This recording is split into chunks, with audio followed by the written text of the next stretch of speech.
Nós falamos no domingo passado a respeito do metodismo, como surgiu o metodismo na Inglaterra, qual o impacto que teve naquela nação, e destaquei bastante para vocês que uma grande contribuição do metodismo para a história da cristandade é esta relação da nossa espiritualidade, da nossa relação com Deus, que deve gerar mudança. Mudança em nós mesmos, mudança na igreja, mudança no país. É uma experiência que nos leva a ser agentes de transformação onde a gente estiver. Porta-vozes da justiça, agentes transformadores da realidade. Então, se alguém quer uma igreja para ficar fechado orando, só para ficar obtendo bênção, para ganhar isso, ganhar aquilo, para prosperar, está na igreja errada. Não que a gente não concorde que isso possa acontecer, mas é que o nosso grande objetivo é o serviço, é servir a Deus e servir ao próximo como se estivesse servindo ao próprio Senhor. Aquele que não serve ao próximo, aquele que não é solidário a quem sofre de todas as formas, quem sofre depressão, quem sofre tristeza, quem sofre solidão. Muitas pessoas têm os seus problemas sociais resolvidos, têm uma boa casa, um bom salário, mas têm esses problemas e precisam da nossa misericórdia, da nossa ação. E também os pobres, aqueles que sofrem injustiça, que sofrem limitações diversas para tratar da saúde, para comer, para viver, também deve ser objeto da nossa ação e do nosso amor. Nós temos que representar Deus para essas pessoas. Nós temos que ser representantes de Jesus Cristo. E as pessoas têm que olhar para nós e ver em nós, homens e mulheres, ver estampado em nós a face de Deus e saber que ali está alguém em nome de Deus. Que bom quando a gente acode alguém e a pessoa diz assim: graças a Deus, estou sentindo a presença de Deus aqui. Deus olhou para mim. Que bom quando isso acontece, quando a gente se lembra de alguém.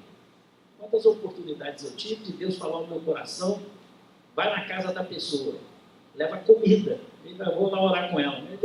Várias vezes eu levo comida, eu levei compras. Eu posso dar aqui 4, 5 exemplos, sei lá quantos. De realmente saber que a pessoa está passando dificuldade, chega lá, a pessoa não tem o que comer. Chegava lá na hora e a pessoa, graças a Deus, Deus se lembrou de nós. Né? Isso é ser cristão, na nossa compreensão. Por isso nós defendemos essa forma de ser cristão. Aquele que se fecha no templo e que se preocupa apenas com o seu crescimento espiritual, com suas bênçãos materiais, procura outra igreja. Que a nossa igreja é o seguinte: foi abençoado, arregaça a manga e vai trabalhar. Não é? A gente fala muito de dons e ministérios. Você tem um dom especial, natural ou carismático que Deus lhe deu, isso é para ser transformado em ministério, em serviço. Nenhum dom é apenas para pessoalmente, para prazer pessoal. É também, é gostoso ter dons carismáticos, mas não é só para isso, é para serviço. Todo dom deve ter um ministério, um serviço, um trabalho em prol da construção do reino de Deus. A igreja metodista, então, ela teve a sua origem na Inglaterra, num movimento dentro da igreja anglicana. Os pensadores ou fundadores principais do metodismo foi John Wesley e seu irmão Charles Wesley, os dois pastores anglicanos, filho de pastor anglicano, neto de pastor anglicano, bisneto, e daí por diante. Né? Tinha pedigree pastoral, né? Os dois, então, morreram anglicanos, eles não fundaram uma igreja, eles fundaram um movimento, que na Inglaterra só virou igreja muito tempo depois. Quando foi criada a primeira igreja metodista? Foi no Natal de 1777, nos Estados Unidos. Os pregadores metodistas foram para lá, porque os Estados Unidos era colônia da Inglaterra. Muitos que eram membros da igreja metodista foram para lá, buscando uma nova vida, novas oportunidades de trabalho, um novo lugar, muitos pobres, inclusive. E aí os pregadores também foram juntos para cuidar desse povo e para viver nessa nova terra, tentar uma nova vida. E então, quando houve o proclamação da independência nos Estados Unidos ficou muito complicado, porque a igreja anglicana, o nome já diz, é a igreja da Inglaterra. Como é que nessa nova terra, que estava dizendo que estava independente da Inglaterra, iria ter uma igreja a figura máxima da igreja era o rei da Inglaterra? Era complicado isso. Então os metodistas nos Estados Unidos estavam sendo assim, tendo problemas, alguns problemas por causa disso. Alguém pensava, são traidores da pátria, né? Estão aqui para trair a nossa independência. E não era verdade. Muitos deles, inclusive, eles eram a favor da independência. E no Natal de 1777, eles resolveram então criar a Igreja Metodista Episcopal dos Estados Unidos. John Wesley já estava vivo e ele ficou muito revoltado com isso. Ele já pensava que isso podia acontecer, inicialmente ele era contra. Tinha um grande pregador nos Estados Unidos chamado Asbury, Francis Asbury, e o Wesley pensou assim, olha, Asbury, eu acho que ele é a favor da independência da igreja, isso não é bom. Ele mandou para lá um outro pregador, médico, chamado Dr. Thomas Cook, que foi para lá para ponderar com os irmãos. Chegando lá, o Dr. Cook também se convenceu de que precisava a igreja realmente ser criada e ficar independente, para ela poder se identificar com aquele povo que tinha acabado de proclamar também a sua independência na Inglaterra. Nesse Natal, então, eles decidiram criar a igreja. E nesse mesmo Natal, eles decidiram pelo modelo de igreja, o modelo episcopal. E decidiram também e foram ordenados. Os dois pregadores, Francis Asbury e Thomas Cook, foram eleitos bispos dessa primeira igreja criada. No segundo momento, Wesley entendeu, escreveu uma carta se desculpando e falou, olha, se aprove a Deus que fosse assim, que os irmãos continuem, prosperem como igreja, vá adiante e preguem o Evangelho nessa nova nação. Pois bem, então, a nossa herança veio da Inglaterra, de um modelo episcopal, porque os metodistas lá eram da igreja episcopal, embora as decisões metodistas lá eram tomadas pelos presbíteros da igreja, né? Então, mas eles pertenciam à igreja de modelo episcopal. Esse modelo foi seguido nos Estados Unidos, que criaram uma igreja episcopal, e foi dos Estados Unidos que ela veio para o Brasil. Por isso ela já veio nesse modelo episcopal. Como é que a igreja chegou no Brasil? Nos Estados Unidos, em primeiro lugar, eu quero dizer para vocês que a igreja prosperou muito lá. Foi a primeira igreja realmente americana. E ela cresceu muito. Pra vocês terem uma ideia, até entre 1900 e 1920, eu já li em vários lugares que a cada 3 americanos não era metodista. A igreja metodista cresceu de tal ponto, influenciou de tal modo o pensamento metodista, que ela se identificou muito com o povo. Quando houve a chamada Marcha para o Oeste americano, os pregadores metodistas, eles foram junto com aquele povo que entrava para dentro em 1840, por aí, eles foram junto com aquele povo que entrava para dentro do Oeste, e tem até um livro de um autor que diz assim, olha, se chegar na sua casa fora de hora, você escutar a porta bater, ou é um urso, ou é um pregador metodista. Que para eles não tinha dessa não, era de noite, era na chuva, no sol, eles entravam para pregar a palavra, entravam cantando, às vezes no meio do mato, via alguém cantando, via alguém ensaiando um sermão, era um cara sozinho, montado num cavalo ou a pé, entrando no mato dentro, se preparando para pregar. Todo lugar que eles chegavam naquelas clareiras que eles construíam, que as caravanas iam, e abriu uma clareira para ficarem uns dias até se reorganizar, e muitas vezes até estabelecer um povoado, imediatamente chegavam os pregadores, que iam identificando isso, muitos pregadores faziam circuito nas clareiras, e eles iam pregar, juntavam o povo e pregavam a palavra, e o povo teve assistência, então, dos pregadores metodistas. Por isso, houve uma grande identidade do pensamento americano, oriundo do pensamento metodista inglês. E como é que se deu a vida, então, para o Brasil? No Brasil, houve uma época em que Dom João teve que voltar a Portugal, e ele deixou aqui o seu filho, Dom Pedro I, menino ainda, como príncipe regente de Portugal.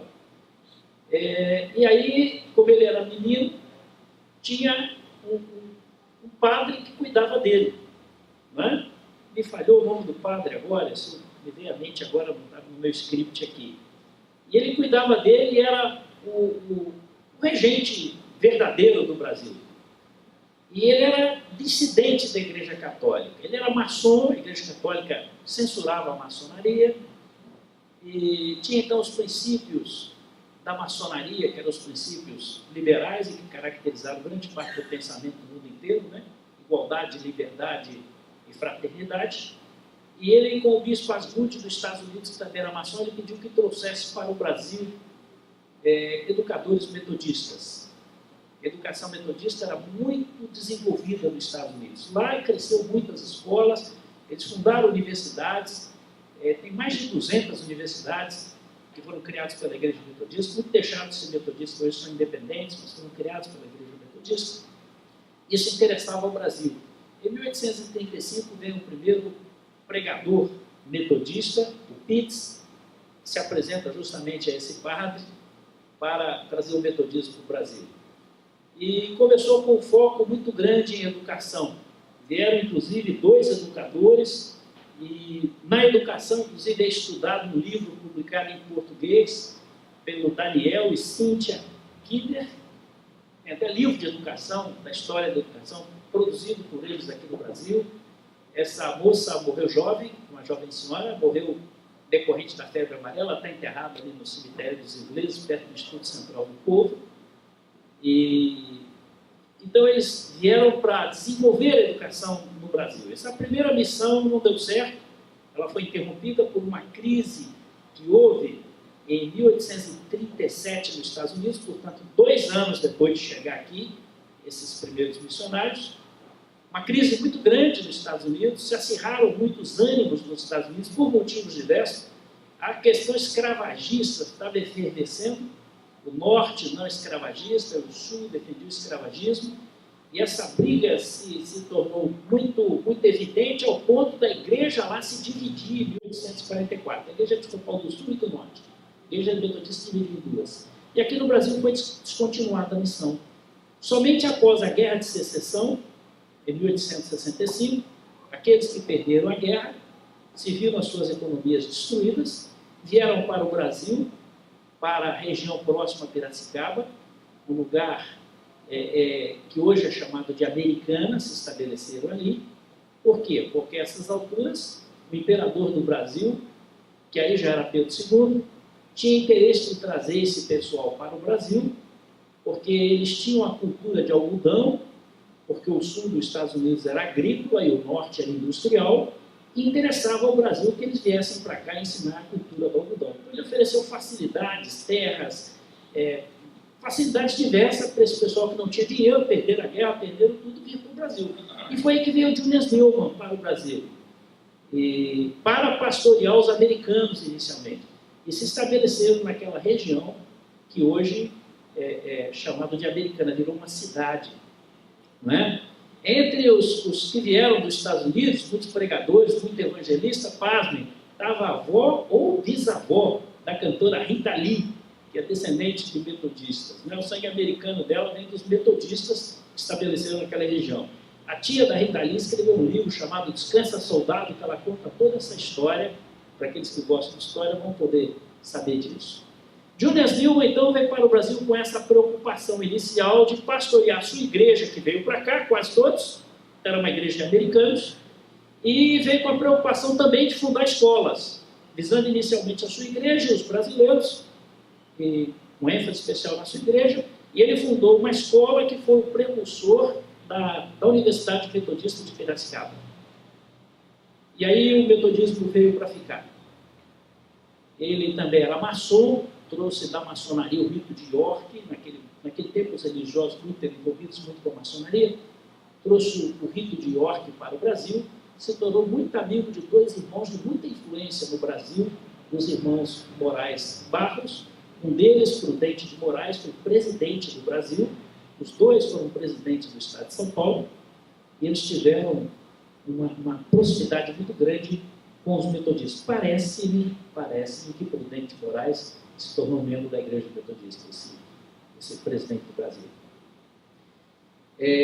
Então, nessa época, inclusive, eles incentivaram também que vieram mais educadores para o Brasil. Traz educação, nós queremos educação. E veio Martha Watts, entre vários, o Martha Watts, que essa fez uma grande diferença, ela teve uma influência muito grande na educação do Brasil, trabalhou em diversas escolas, fundou o Colégio Isabela Hendricks, em Belo Horizonte, que era uma continuação do Colégio Bennett do Rio, na época Colégio do Alto, que por causa da febre amarela do Rio, passou 19 anos em Petrópolis, que eles acreditavam que o lugar alto a febre não vinha, né? Depois, em 1920, que voltaram para o Rio de novo. E lá de Petrópolis, eles resolveram fundar do Bennett um colégio de mulheres em Juiz de Fora, no Grande, porque o Grande era um colégio de homens, eles queriam fundar um colégio de mulher. Só que no meio do caminho esticaram um pouquinho mais e foram para Belo Horizonte, fundaram esse colégio de meninas lá. Era como se fosse um anexo do Bennett, que acabou virando o Colégio Metodista Isabela Henriques, 4 anos depois da fundação de Belo Horizonte, a escola mais antiga de Belo Horizonte. E, então, nessa época, nesse período de 1865 até 1900, foram muitas, eu não sou capaz de enumerar aqui as escolas que foram fundadas no Brasil e que influenciaram muito o pensamento do povo brasileiro.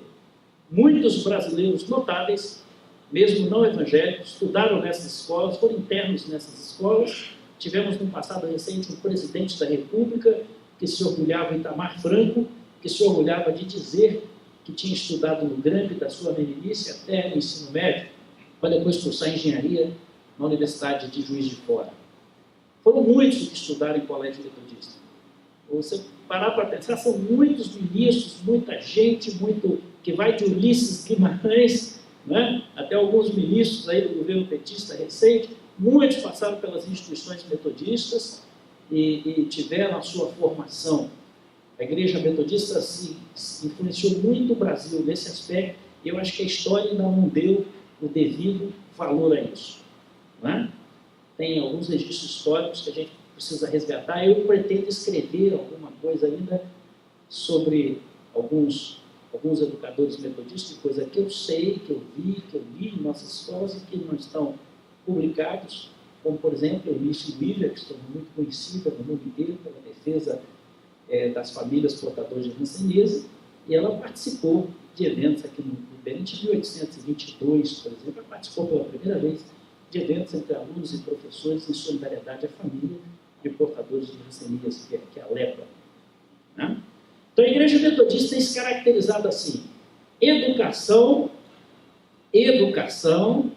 e envolvimento no lugar que a gente está. Por que Deus levantou os metodistas? Para reformar a nação, em particular a igreja, e esparramar a santidade bíblica sobre toda a terra. Por isso nós temos muitas escolas. Se as nossas escolas pararem de fazer diferença, perdeu a razão de ser, porque é para fazer diferença, é para reformar a nação, é para construir um novo modelo de país. Então, nessa perspectiva, com essa base, temos então hoje a Igreja Metodista, com essa herança, que é uma igreja episcopal, um modelo conexional, que se divide mais ou menos igual ao Brasil. No Brasil nós temos a federação, os estados e o município. Né? A federação é o Brasil. Os estados, Estado do Rio, Estado de Minas, etc. E os distritos e as cidades. Nós temos um modelo parecido, só que nós temos um intermediário a mais aí. Nós temos a administração superior, que é a administração da Igreja Metodista no Brasil, regida pelo Concílio Geral. A Igreja Metodista é uma igreja conciliar, as grandes decisões são tomadas em concílios, e ela é representativa, são eleitos representantes, clérigos e leigos para a par, né, em mesma quantidade, para fazer parte desses concílios. Então, a administração superior, que dá as grandes diretrizes da igreja, ela é exercida pelo Concílio Geral. Depois vem as regiões. O estado do Rio, até há pouco tempo, era a primeira região. Cresceu tanto que agora são 2 regiões. Da cidade do Rio para o sul fluminense é a primeira região. Da Poça para lá, como a gente diz, né, Niterói e a região serrana para cima, norte fluminense, é a 7ª região. Tá certo? Então temos 2 regiões eclesiásticas dentro do estado do Rio. E hoje nós somos, segundo me consta, 8 regiões, que foi criada uma depois da 7ª, do Grande São Paulo lá para o lado de São Paulo, Goiás, o oeste de São Paulo, né? Goiás, Mato Grosso, aquela região. Temos ainda a região missionária do Nordeste e a região missionária do Norte. E essa administração intermediária, então, tem os seus concílios regionais. que, baseado nas grandes diretrizes, nas grandes decisões, também tomam decisões e dão as diretrizes peculiares dessa administração intermediária, que é o Conselho Regional. E o Conselho Regional, ou a região, ela se divide ainda nos chamados distritos eclesiásticos, que é uma determinada região geográfica, que as igrejas estão unidas em torno de um superintendente distrital, que é escolhido pelo bispo, mas em nomes eleitos pelos próprios pastores do distrito. Então, nós temos o chamado distrito, que é uma região geográfica que pega, em muitos casos, muitas cidades, ou dentro de uma cidade, uma grande região, como, por exemplo, nós fazemos parte do distrito Catete, que é toda a zona sul e a zona norte do Rio de Janeiro. Então, a igreja como de Copacabana, Jardim Botânico, aqui, Catete, Vila Isabel, Vidigal, Rocinha, Tijuca, todos nós fazemos parte do distrito do Catete. Tem um pastor superintendente distrital, que até o ano passado era o nosso pastor aqui, Antônio Faleiro, e que a partir desse ano é o Marcelo Fraga, que é o pastor da Catedral. Então, o distrito também discute-se a expansão missionária nessa região geográfica. Como, por exemplo, vamos nos unir para estabelecer um ponto, um lugar? Vamos. Já tem uma decisão, por exemplo, de construir um ponto missionário para transformar a igreja lá nesse lugar que foi renovado no Rio, que é o Porto. Construir um trabalho, vai iniciar um trabalho missionário no Porto, quem sabe no futuro breve tem uma igreja como nós temos aqui. Isso é uma decisão do distrito para poder expandir a missão. E tem a administração básica, que é a igreja local. Qual é a base do nosso pensamento? O que dirige a nossa igreja, assim como diretriz? Primeiro, as doutrinas metodistas, que são baseadas no Sermão de Wesley, Nota de Wesley, sobre o Novo Testamento, Credo Apostólico e 5 artigos de religião. Os costumes metodistas, que também é uma herança de John Wesley, que nós falamos aqui no domingo passado. O credo social, as normas de ritual, o plano para a vida e missão, que é um documento da igreja que está nos nossos cânones, as diretrizes para a educação metodista e o plano diretor missionário. Tudo isso foram estabelecidos nos concílios gerais, desde o início da igreja, como diretriz da igreja. Algumas dessas coisas foram sendo agregadas ao longo do tempo. Eu, por exemplo, participei da elaboração da diretriz para a educação da igreja metodista, em 1981, a Assembleia, e foi aprovada em 1982. Eu participei do seminário que discutiu esse documento para encaminhar para o concílio de 82. E hoje é um documento da igreja que nessas 3 décadas tem dirigido a igreja. A administração da igreja, então, ela é feita por concílios e, no intervalo dos concílios, tem as coordenações representantes dos concílios. Na área geral, tem a COGEAN, que nas grandes diretrizes do concílio toma as decisões baseado na direção das grandes orientações do concílio. Na região, tem a CORIAN, que toma a decisão pelo concílio, no interregno, quer dizer, entre um concílio e outro, que os concílios regionais são de 2 em 2 anos.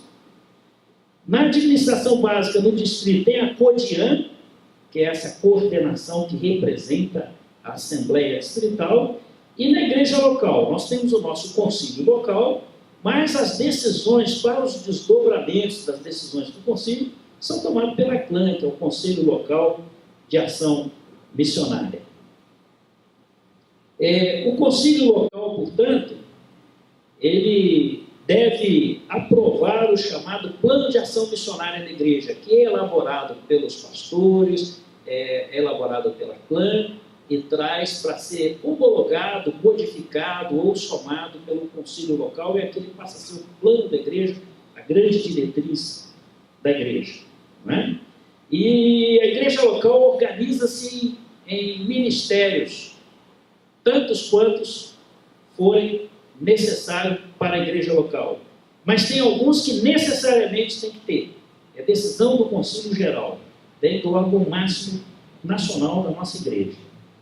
Toda a igreja local tem que ter um secretário da igreja, tem que ter escola dominical e um coordenador, tem que ter um ministério de trabalho com crianças e um coordenador, tem que ter um ministério de administração, e de ação missionária. Então, todos os lugares têm que ter esses ministérios. E fora isso, outros mais que a igreja quiser criar. Como, por exemplo, recentemente, tivemos um encontro do Ministério do Santuário, porque sentimos que precisava ter pessoas que cuidassem do apoio no momento de culto, de recepção, de elaboração da mesa de comunhão, dia de comunhão, e que pudesse cuidar. Então, temos esse ministério. E a igreja, então, é livre para criar os seus ministérios. Nós temos, então, os nossos cânones. Os cânones é como se fosse a Constituição e as leis da igreja. E é por aqui que a gente seguia. Tudo que a gente faz tem que ser a partir dos cânones, para que a gente possa estar organizado, para que a gente possa ser caracterizado como denominação. Toda denominação tem as suas grandes instruções. Pode?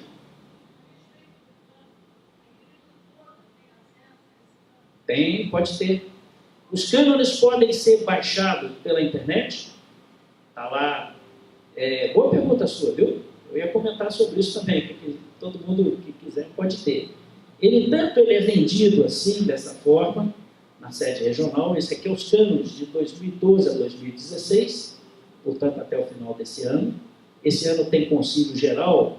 Se houver alguma mudança, sairá o novos cânones para o período chamado eclesiástico. Por que o período eclesiástico? Porque em 2011 teve um concílio geral que tomou as decisões para esse período. Se houve alguma mudança, alguma adaptação, entrou nos cânones, que é para esse período eclesiástico. Você tem alguma coisa nos cânones que não muda. E tem algumas pequenas coisas que são ajustadas para o período eclesiástico. Então você pode obter isso na internet. E depois vocês podem pegar o meu e-mail, inclusive, eu posso ajudá-los a baixar, quem tiver dificuldade, eu posso encaminhar para quem quiser. Na sede regional, no ano passado, R$ 15. R$ 15 no ano passado. A gente pode se informar sobre isso. Tá bem? Então, esse aqui é os cânones. Além dos cânones, cada igreja deve ter o seu regimento. Regimento que é aprovado pelo conselho local. E esse regimento que determina a configuração da igreja. Por exemplo, eu falei ainda há pouco do Ministério do Santuário, ele está no regimento da nossa igreja. Tá certo? Porque o regimento é aquele que faz as diretrizes da igreja local, com base nas diretrizes dos cânones e com base nas diretrizes regionais. Tá bem? Então, gente, por que existem os cânones? Por que existe essa organização? Por que existe essa orientação, por exemplo, que tem que ter um ministério de administração, tem que ter expansão missionária, tem que ter escola dominical, tem que ter trabalho com crianças, tem que ter secretário, isso para organizar a igreja local e a igreja não perder a sua ênfase. Qual é a nossa ênfase? Por que Deus nos levantou? Não esqueçamos disso. Para reformar a nação. Como é que nós vamos reformar a nação se a gente não tiver expansão missionária, se a gente não tiver ação social, ação solidária junto às pessoas, né? E ação social pode ser também de promoção humana, não apenas de dar alguma coisa, mas de promoção humana. Ainda ontem foi realizada uma palestra aqui sobre violência doméstica, que é um problema sério atualmente e que precisa ser combatido. Essa igreja, então, agiu de acordo com aquilo para que Deus nos levantou, para reformar a nação. Precisamos acabar com a violência doméstica e o que a gente puder ter como palestras, como orientações para as pessoas, como agir, como acabar com a violência, como fazer, devemos fazer. Da mesma maneira que a doutora Sônia, periodicamente, aí, junto com o Sebastião, fazem eventos voltados à saúde para o nosso entorno, principalmente a comunidade do Dona Marta, que está na nossa frente, ensinando como é que cuida bem da saúde, para ter uma boa saúde, dando informação que muitas vezes não chega até essas pessoas, né? Então isso é uma maneira de reformar a nação. Vamos até dizer, transformar a nação, colocar a nação com as características daquilo que Deus quer. Muitas igrejas, às vezes, cruzam os braços, esse é assim mesmo. Jesus está voltando, está essa confusão toda, não se incomoda com isso não, não se envolve com isso não. Ora e garante a sua salvação. Que conversa é essa? Garantir a nossa salvação? Deus quer que você regasse a manga agora. Deus quer que você busque a vontade dele aqui na terra, como ela é feita no céu. E isso está para além das fronteiras da igreja. Lá no céu existe violência doméstica? Não existe. Violência de forma nenhuma. Não podemos concordar com a violência. Lá no céu existe miséria, existe fome? De maneira nenhuma. Nós não podemos concordar com a fome e com a miséria. Lá no céu existe depressão, tristeza? Não. Nós precisamos nos solidarizar e ajudar as pessoas que estão passando por situações difíceis, estão tristes, estão... Por quê? A vontade de Deus aqui na terra tem que ser como no céu. No céu todos não vão estar em comunhão com Deus? Vão! Então aqui na terra nós temos que buscar esse sinal também, pregando a palavra na expansão missionária, para que as pessoas possam ter comunhão com Deus. Deus nos levantou para transformar a nação, transformar a igreja, no sentido de aperfeiçoar a igreja e esparramar a santidade bíblica. A santidade bíblica é justamente essa evidência de entrega ao Senhor, para viver o Evangelho, para representar Jesus no mundo. Paulo disse que a igreja é o corpo vivo de Cristo. O que quer dizer isso? Que a igreja dá sequência aos ministérios de Jesus. Que ministério? Profético e sacerdotal. O que é o ministério profético? É a denúncia da injustiça, do pecado, da corrupção e o anúncio da vida. O que é o ministério sacerdotal? É interceder junto a Deus por aqueles que sofrem e também por aqueles que precisam da bênção de Deus em sua vida. Se eu oro por alguém que está doente, eu estou exercendo o ministério sacerdotal. Se eu intercedo por alguém e trago essa pessoa até Deus, eu estou exercendo o ministério sacerdotal. O sacerdote levava o clamor do povo a Deus e trazia o recado de Deus para as pessoas. Agora eu estou profetizando. Por quê? Eu estou pregando a palavra de Deus. Profetizar é falar em nome de Deus. Agora eu estou profetizando. Então, quando nós estamos denunciando o pecado, o erro, a corrupção, a roubalheira que está no Brasil, quando nós fazemos isso em nome de Deus, em nome da nossa fé, nós estamos profetizando. Quando nós também pregamos a palavra de Deus e anunciamos Jesus Cristo, também estamos profetizando. Quando nós estamos orando e intercedendo, chamando ao altar, nós estamos exercendo o ministério profético. Todo crente, todo homem, toda mulher que pertence ao Senhor é chamado para exercer o ministério sacerdotal. Com a morte de Jesus, rasgou-se o véu do santuário, que era o véu que fazia separação. Só o sacerdote entrava para levar o clamor. Quando a Bíblia diz que rasgou o véu do santuário, na linguagem da reforma protestante, aí se deu o sacerdócio universal de todos os crentes. Todo crente, todo homem, toda mulher é sacerdote, sacerdotisa do nosso Deus. Deve cultuar a Deus, deve levar o seu culto a Deus e deve interceder por outras pessoas junto a Deus. E é também profeta, porque representa Jesus no mundo. É também pregador da palavra, é o denunciador daquilo que é o erro, é o anunciador da verdade, é o anunciador da nova vida, do novo reino. Quem falou ontem aqui sobre violência doméstica profetizou, viu? Mesmo não sendo, não sei se é evangélico, mesmo que não seja. Porque quando fala isso, está falando alguma coisa que é segundo o coração de Deus. Um mundo, um país que é segundo o coração de Deus. Nós estamos buscando esse país. Tá certo? Pois bem, essas são as colocações básicas. Tem muito o que falar, mas poderíamos passar o ano inteiro só falando esses dois assuntos da semana passada e de hoje. Mas nós não paramos, nós temos que estar constantemente falando dessas coisas, né? Então essa é só a parte inicial.